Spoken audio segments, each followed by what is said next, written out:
Welcome to the broadcast and greetings from my salon. If you cast your mind back to the 19th of May 2018, that was the day that Prince Harry was created Duke of Sussex in the gift of the late Majesty Queen Elizabeth II, and then his Duchess, formerly Meghan Markle, and prehistorically before that, Rachel Ragland, joined him in an Ascot Landau carriage, in a glittering parade with scenes festooned with goodwill. The good-willing bigots of the kingdom at Windsor Castle. The streets were strewn with goodwill that day. Well, knowing what we know now, knowing what transpired, this is actually the transportation that they truly deserved. A golf cart. A golf cart. Can you imagine it, my dears? Wending their way through the streets of Windsor up to the castle. In that, well, that is exactly what they deserved. They did not deserve all the bells and whistles that were pulled out by the late Queen and her family for these two grifters. Truly astonishing. Legs akimbo on a golf cart. That is really what we should have seen. And that's what we're seeing now. This time they were en route to Invictus, as you know. And undeniably, the whole affair is soul-stirring, it's moving, it's a wonderful, worthwhile cause. And I have every admiration for everybody taking part, even Harry's efforts in some way. I will give them to that. Of course, this is in Whistler. This is taking part this time. Whistler, Vancouver. 40,000 people have turned up at this event. So it's a large gathering, but also undeniable is the fact that it sprang from the Royal Foundation. Yes, indeed, Harry is credited nowadays with being the founder, even though he was inspired by the Warrior Games. But it was under the Royal Foundation and under the tutelage and command of William Wales, as he was, and indeed Catherine Wales, rather Cambridge. Get my Wales and Cambridges mixed up, ducky. I get them all mixed up together, same as everybody else. William Wales and Catherine Wales. No, Cambridge, as they were. Jesus Christ, these names, these titles. Can't they just stick to one, my dears? The Cambridges as they were, and the Waleses as they are now. And their Majesties as they're gotta be. Glory goes to those veterans and the soldiers, and their gratitude to the Harkles might be just a little bit misplaced. This is my fear and my concern. But, oh, the performance, the performativeness. Can we please have a look at this? The scenting, as I mentioned in the previous video, the scenting, rubbing up against everything that moves, even things that don't, inanimate objects, whatever it is, wherever there's a pole, she'll rub against it. The scenting, the clutching, the touching, the pawing, the smooching, the leaning, and the snogging all over town. Will you please get a room? We hear they have this $5,000 room hired for the event. Can't they save it for there? Do they really need to be in each other's pants all throughout the day? It is so vomit-inducing. It's bad enough when teenagers are all over each other, isn't it? It's bad enough with them, let alone two middle-aged cretins, which is what we're being forced to watch.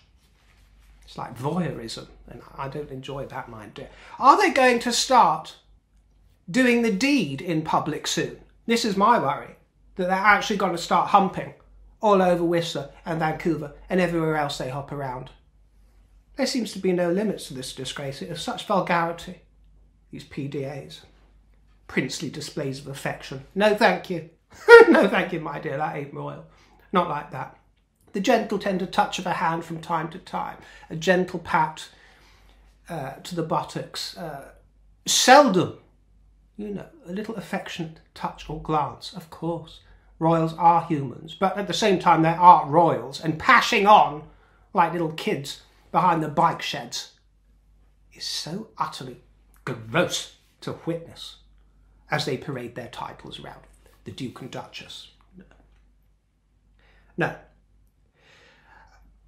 And she had her legs all over him as well, legs and hands all over the place. She looked dreadful in the white numbers that I saw. The white numbers I did not enjoy. I don't think she pulled them off. I think she looked like Inspector Gadget, as she is wont to do from time to time, sort of hunched over and scuttling around like a spy. That's it. A spy of espionage, perhaps she is. She was scuttling around. They weren't flattering, and it seems no matter how many belts she chucks upon herself and ties them up in great big knots, there's still no evidence of a waist transpiring, is there? Gotta feel some sympathy for the girl. The darker numbers that she wore, black or navy, I can't quite recall, but there were some darker numbers. I thought they were better.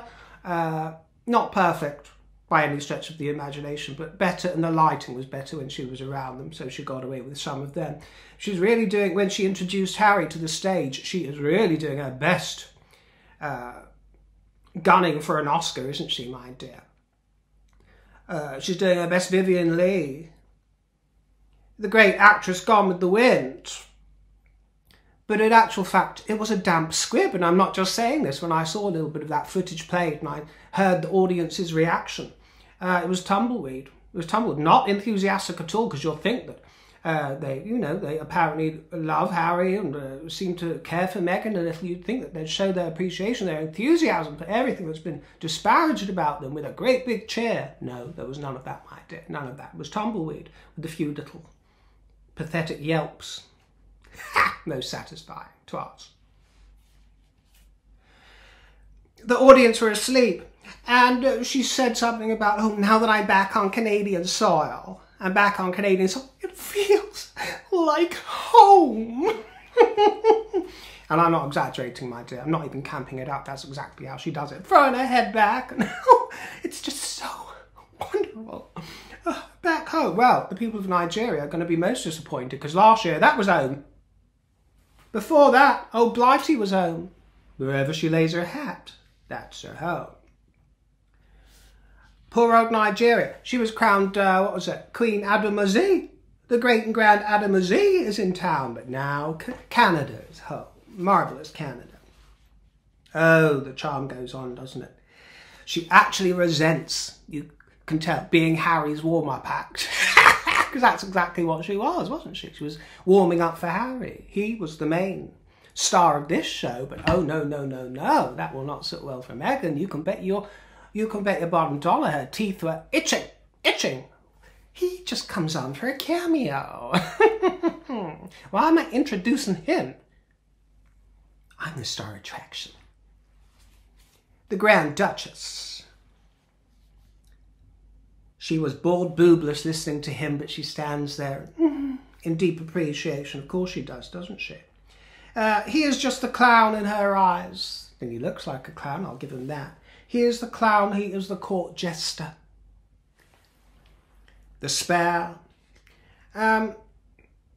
He's a prop. Do you understand? Because I can see it a mile off. He is her prop. Christina Jones says, your description of scenting is spot on. Exactly as I said, yes. There is no doubt in my mind that Markle is a dementor, sucking the essence out of everyone she comes in contact with. Indeed, my dear. Wherever one stands with President Trump, I cannot help but laugh my socks off at what he said about not deporting Harry over spilling his guts about his drug use. He has enough problems with his wife. She's terrible, a terrible person.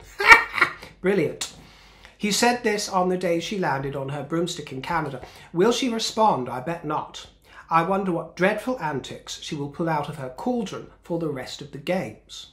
Well, yeah, a lot of people have been asking about all these rumours of Trump kicking Harry out of the country when he got in with his new administration. But as I told you years ago, that was never going to happen. And some of you did berate me for that, thinking, oh, you're underestimating Trump. We know him. We know better. And he will be kicking him out. No, no, no. You don't know him better. And he didn't kick him out, and he's not going to kick him out, and he was never going to kick him out. And I'm actually glad for it, because I think it would have actually been rather petty and unnecessary. And moreover, we don't want him back.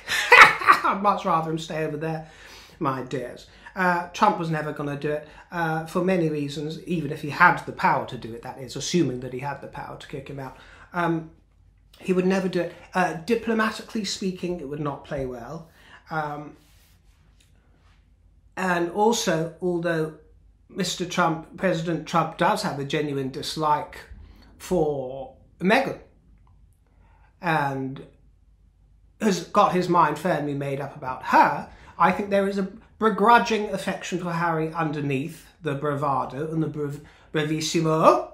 I do. And a lot of people don't realise how familiar President Trump is with the royal family, certain members of it. He has relationships going back years, including even with the king. And that is an apple cart that he wouldn't want to upset and is not going to upset, my dears, by getting involved in these sort of petty issues that some of you won't think are petty, which I understand, because it appears that Harry is using certain princely privileges. Well, I'm afraid that's the way of the world. Royals have privileges, get over it. It was never going to happen. And do I consider it presidential for Trump to make the comments that he does about Meghan? No, I do not. Would I want my head of state making such disparaging comments about people? No. But am I glad that he did? Yes. Because it's good fun. And all's fair in love and war, isn't it, my dears? So hey ho, what are you going to do? Rules were meant to be broken sometimes, weren't they? And I'm a rebel at heart, so, you know, I ain't too pure to be pink. I might look it. But I ain't too pure to be pink. A photograph was seen of Archie and Lily, Prince and Princess, given their rightful titles. Architectural Digest inadvertently displayed a family photo of the Harkles. This was during, well, this was on a photo shoot, a photo of the home of Gloria Steinem or Glow, one of Meghan's besties, you know. And inadvertently a photograph appeared with a very rare sighting, and perhaps the clearest we've seen yet, of their faces. Yeah, there they are. I can see both in their faces. Yes, I can. Yes, I can. And no, I don't think that it has been digitally manipulated with the faces of other little babies. No, no, no. So don't go there. You can think what you think, but I think the truth. Yes, yes. So stick it up your arse. And actually, I thought that the image was rather adorable. They look like wonderful children. And lovely to see. Quite peculiar staging. Who is to blame for this slip? Because would Glow have wanted to put that out there without permission from the Harkles? Were they whispering in her ear? I can imagine the rumours out there. But whatever the weather, it was a scoop for Architectural Digest, wasn't it? Jesus, that's a mouthful. Architectural Digest. That sounds like Keir Starmer. Architectural Digest.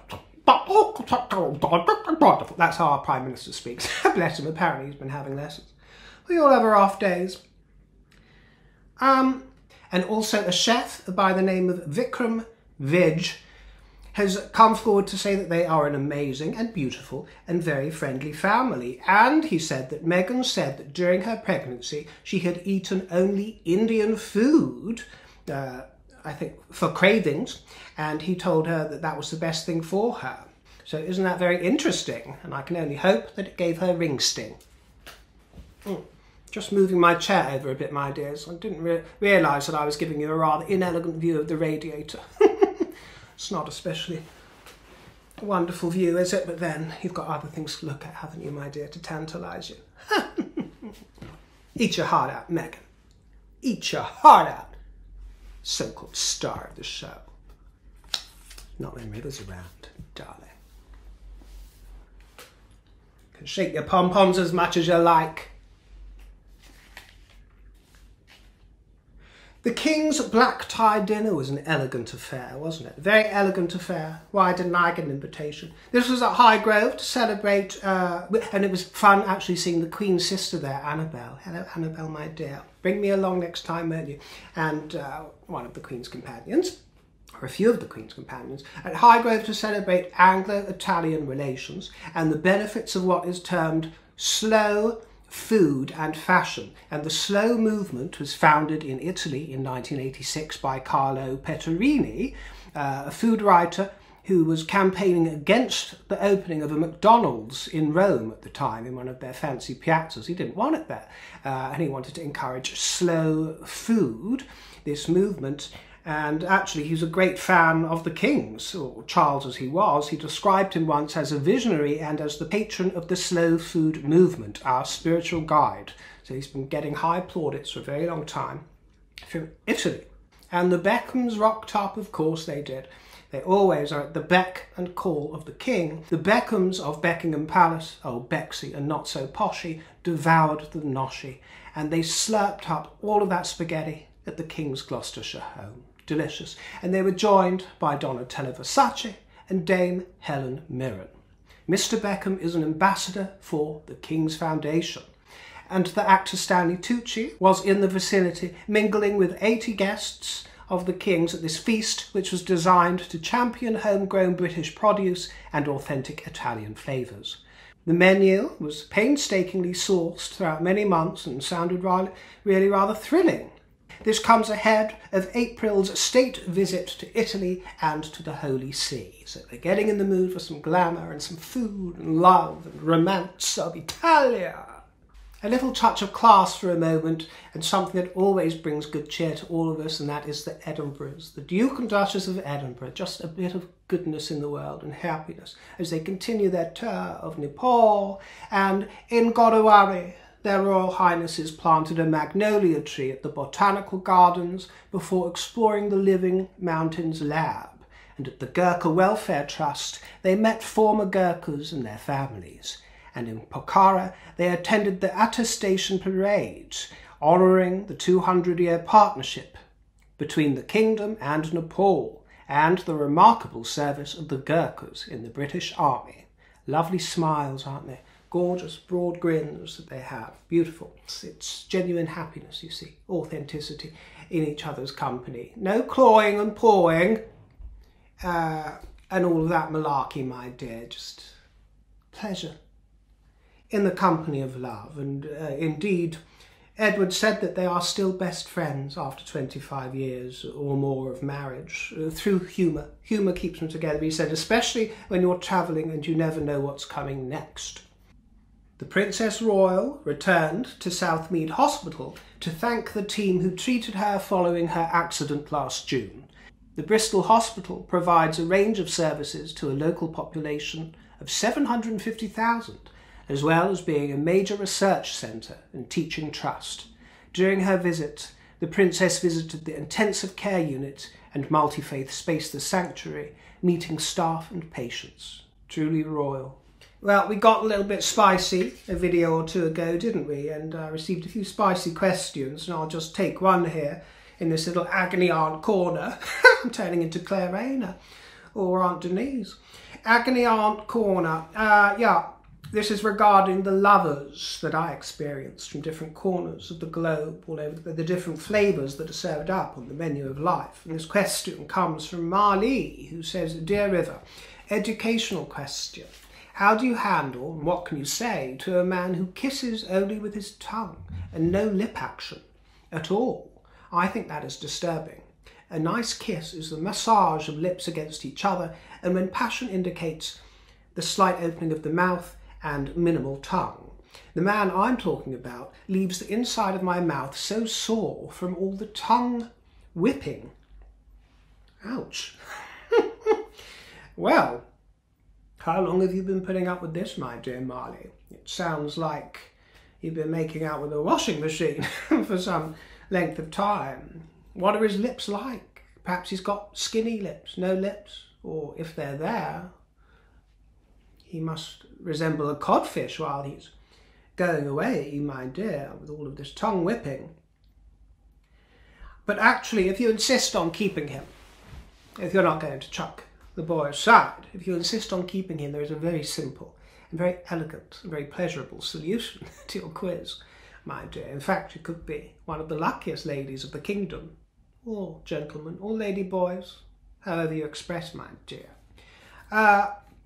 There's a simple solution. If you don't appreciate the tongue whipping, as you put it, to the upper extremities, the upper cavities, rather.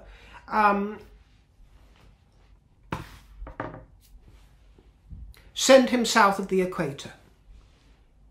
Do you understand? Send him on a voyage down south to visit the tropics of Venus, or the tropics of Uranus, whatever takes your fancy, my dear. Discoveries unknown. He must embark upon this journey where that particular muscle, which I believe is rather a long muscle, isn't it?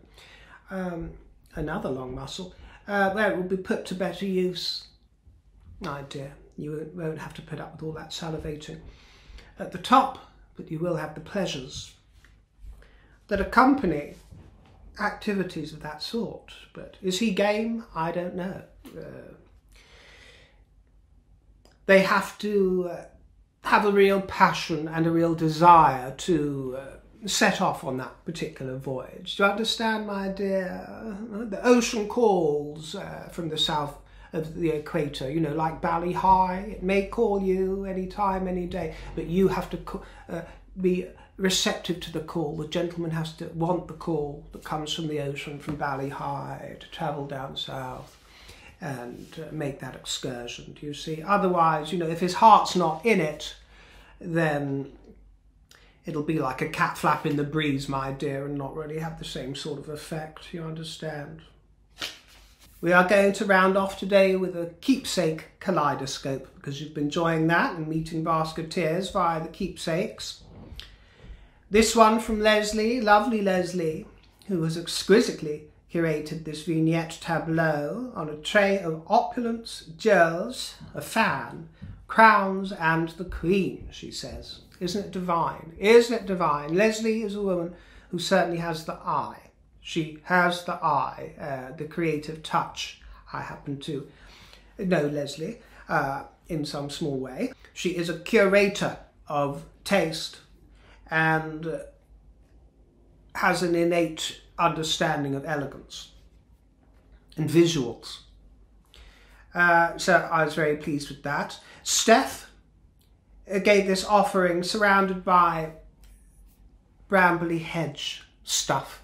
Because you might recall I introduced you to some of my brambly hedge collection. Not that I was especially into brambly hedge, but I enjoy the illustrations of Jill Barklam, and I own an original drawing from the books, which I showed you previously. So I was delighted to see this surrounded by a gorgeous brambly hedge, gold stem there. And actually other Basketeers and other viewers have told me that you discovered brambly hedge through me and went out and got hold of some of the books and have been enjoying them for their cosy feel. That's what it's about, isn't it, my dear? Actually, that was a great inspiration behind the Keepsakes. And I'm not trying to sell or flog any here, my dear, in case you think this is why I keep bringing it up. They've sold out. They've sold out, so there's no point in emailing me for one now. Although we're very grateful for every request we receive. But they're in a long wait list, so there's not actually much point in emailing now. I'll have to re-promote them once we've replenished some of the stock and are also able to provide more.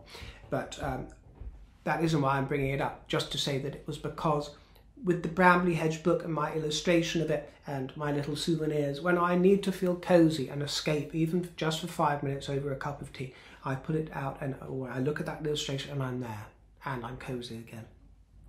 And this has been the essence of Tip Jar Corner, which will return eventually, of course, my dear. And that was the essence of the Keepsakes, just a little slim envelope that I cobbled together. It's nothing highfalutin, but it's a little bit of me and the show, isn't it? And the broadcast for people, you know, at some moment in time to pull out and be taken back there and just lose themselves in some reverie for a moment.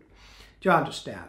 And Promise is a very long-term viewer of mine, Promise. I'd love to say your surname, because there's something about it, Promise, dear, that's rather, I don't know, it's the all-American girl, I suppose. I think you're Texan. But young gal, Promise. You know, it's very... And I did actually, a while ago, I think you either provided or I stalked your Instagram. But when I went to look at it when you sent in your photo, I saw that it's now private, so I couldn't see your wedding photographs, which...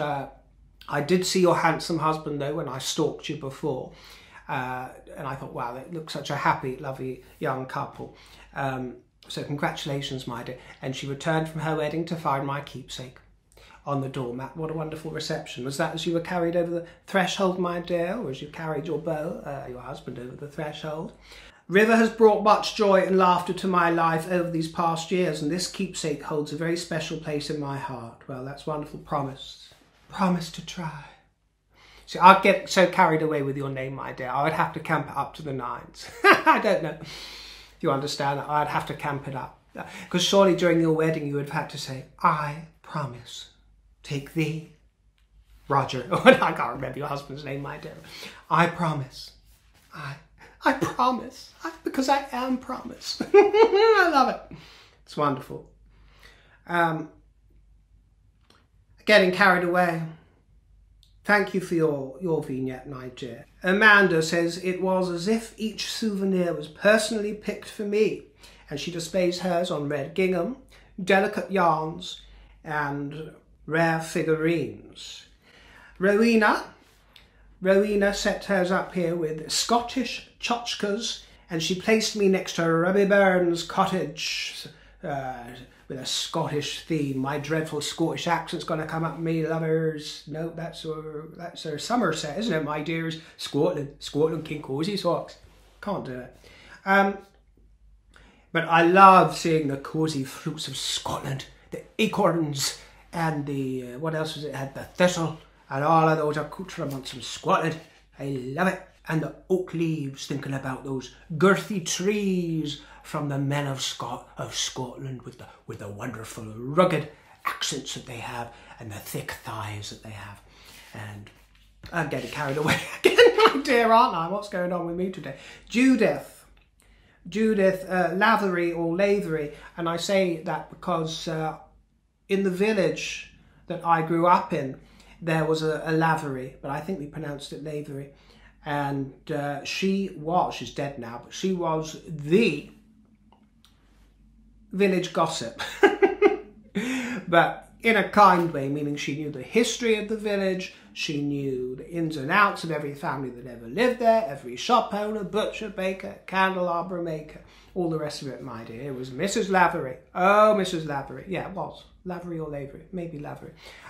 Anyway, Judy dear, you sent in yours on a silken white mattress, which I'm sure has been the scene of many great romances, so thank you very much for that. But one of your cards had a poem on it, and I looked this up, the verse. Philip James Bailey, I think, is an American poet or lyricist, 1816 to 1902, and it was a bit naughty because actually they abbreviated the poem, and actually when you read in its entirety, the verse that's on your card doesn't actually make sense at all. They just kind of spliced together two very separate couplets from the poem or whatever. But I shall read the full thing to end off, and thank you very much for joining me today, my dears. I look forward to seeing you the next time for some more fun here on the River Broadcast. We live in deeds, not years, in thoughts, not breaths, in feelings, not in figures on a dial. We should count time by heart throbs. He most lives who thinks most, feels the noblest, acts the best, and he whose heart beats quickest, lives the longest, lives in 1 hour more than in years do some whose fat blood sleeps as it slips along their veins. Life's but a means unto an end. That end, beginning, mean, and end to all things, God. The dead have all the glory of the world. If you enjoyed my reading, or the beautiful scene outside, through my voiles, or my bare shoulders, and a little bit of, what's this stuff called? Marabou. Marabou, it was my Marabou moment. Then my tip jar is in the description box, and I thank you most sincerely if you happen to drop by it. Ta-ra, my dears, and toodles.